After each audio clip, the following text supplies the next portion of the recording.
the Chase Thomas Podcast, for people who have nothing but time to kill. For Loudon, Lenore City tomorrow morning. I'm parking at 7:30. Get ready and see the vibe, and we'll see what it looks like for Loudon, Lenore City. I got to get there early. You never know. I will not be there at that game tomorrow, but it's going to be a good game. Good rivalry. I just won't be there. I'll be at a different game. Of course not, but Ethan, if the Vols beat Georgia, how do they do it? If that's what happens this year, what do you think is the reason, the biggest reason as to why clairvoyant Ethan thinks Tennessee actually beats Georgia? I think if Tennessee beats Georgia, they will have to get way more pressure on Carson Beck than Tennessee did against Stetson Bennett last year. Georgia's Tennessee fans, I feel like, are going to wish that the Vols and Georgia played earlier in the season than they do, because Carson Beck is going to have so much time to learn against, for the most part, fairly, not easy, but a fairly tame schedule. And I think he's going to have a lot of time to get really comfortable, and that's not a good thing for Tennessee, because, the defense is going to be as good as ever. It honestly might even be better than last year. They returned like 7 or 8 guys. I can't remember exactly off the top of my head. They got a lot of returners from one of the better defenses like ever across the past couple of years here. And nothing's going to change there. But Tennessee's offense, at the same time, is always going to give you a shot. It's just you kind of have to hope they have a little more firepower than they did last year. And being in Knoxville, they probably will. They'll have the fans. They won't have people screaming at them, all that. But Tennessee's just got to fight the one weakness, and I say that with air quotes, that Georgia has. And more less than a weakness, but more just like kind of a question mark is Carson Beck. I feel like he's the one thing on what are you laughing at, Chase? Chase just started like who knows? Continue. I'm sorry. I didn't mean to look at this. I'm sorry. Continue.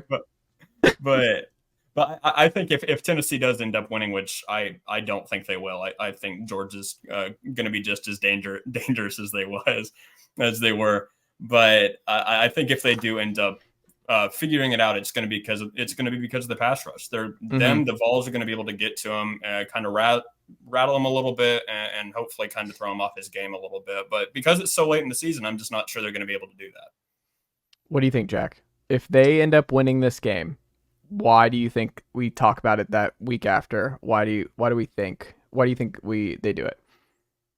Yeah, giving Joe Milton a clean pocket, I think is very, very important in this game. It surely was important last year if Tennessee was going to win that game. But this game is going to be won in the trenches. I think Ethan made great points about Tennessee's pass rush, having to get home, make Carson Beck make some mistakes. Certainly more so than they did last year. But I think more so Tennessee's offensive line needs to show up and needs to keep Georgia at bay and give Joe Milton time in a clean pocket to do what he needs to do. And, also just I'll throw this one out there too, just keeping up with Georgia's speed.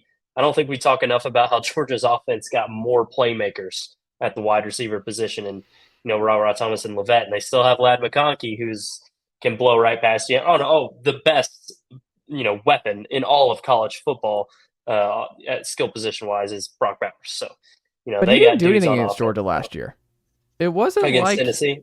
Yeah, I don't care. I don't care about last game. I just know who Brock Bowers is, and I know the damage. Yeah, why does last year's game matter? Yeah, I just think the linebackers are going to be better, and I think Tennessee's defense will be a little bit better. So I don't know. Well, Georgia ran the ball every play the second half because the game was over. So and they won't be able to do that. Like they exactly had to empty the clip to beat Tennessee last season. But they're not going to have the backs this year. They definitely don't have the horses. Branson Robinson out for the year was probably going to be their lead back. Yeah, Kendall Milton's never healthy. I still think they got Georgia the offensive is line to run a plug and play. Yeah. Yes, exactly. I don't think it's going to be as everything about this offseason for Georgia. I don't think it's going to be that clean. I think it's a downgrade from Stetson to Carson. I think we're going to see what that looks like. I think they're going to be way more pass happy than they've been in the last couple of years. I think Kirby's going to get kind of annoyed with that. I think it's a drop off from Monken to Bobo. I don't think it goes from like 1 to 40 in scoring efficiency, but do I think it goes from like 2 to 9, 2 to 11? I could see it somewhere around there where it's like, look, he's going to be okay. Like, I think they'll still be moving him, but like Monken pushed every right button. And I think you can make the case that Monken was the best offensive play caller in college football outside of Heupel. Like, if you want to put Monken ahead of him, I'm okay with that. but I think those two were at the top of their game. And we've seen some bad Bobo for the last decade. Like, he was bad at Auburn. He was bad at South Carolina. He was bad at the end at Colorado State. It's been a while that we've seen good Mike Bobo. And you ask any Georgia fan, very all over the place when it comes to Mike Bobo and how they feel about him. It wasn't as like they were really upset when he ended up going to Colorado State many years ago. So I don't know. I don't think it's just a definite that they roll and that these wide receivers that they never really develop out, like the stars, George Pickens and stuff. But like, I'm not really fearing Ra Thomas and company. I don't know. I'm not really there. They don't have the dudes on the defensive line. They'll be solid. Be a great defense, top 5 defense again. But like, I mean, Michael Williams is a dude. That's fine. Their corners, I mean, Lassiter's banged up. I think Tennessee is going to be able, like, if there's no rain, and many were saying that you remove the rain, last year goes completely differently. Like, many were saying, like, you would not believe Ryan in the press box. Like, if it stops raining, like, this is when the floodgates open for this Tennessee offense. And I was like, I don't know, Ryan. It just feels like they don't have an answer for Jalen Carter. Sandy Field would have been. But I was like, Ryan, you're in the press box. Show some press, like, show some decorum. Some decorum. No cheering in the press box. But he was adamant in the text thread, like, no, if it stops raining, I think Tennessee gets this thing turned around. And I was like, all right, if that's what Ryan Schumpert at Rocky Top Insider thinks, then that's what Ryan Schumpert at Rocky Top Insider thinks. Ryan, if you had to explain why Georgia ends up losing to Tennessee in Knoxville, is it because Tennessee's had a rocky season and Georgia maybe overlooks Tennessee because it's not as big of a game as it was a year ago, and that's when Tennessee catches them off guard and gets the upset of the season? Maybe, and I think to your point there, it just goes along with everything you just said, that Georgia has had such a rocky offseason. I think there are real questions about Georgia. But it's so easy to gloss over them because they play absolutely nobody that can even challenge them. So in the sense of, all right, maybe, this game's not for the SEC East. Tennessee would have the talent and the offense to still do it.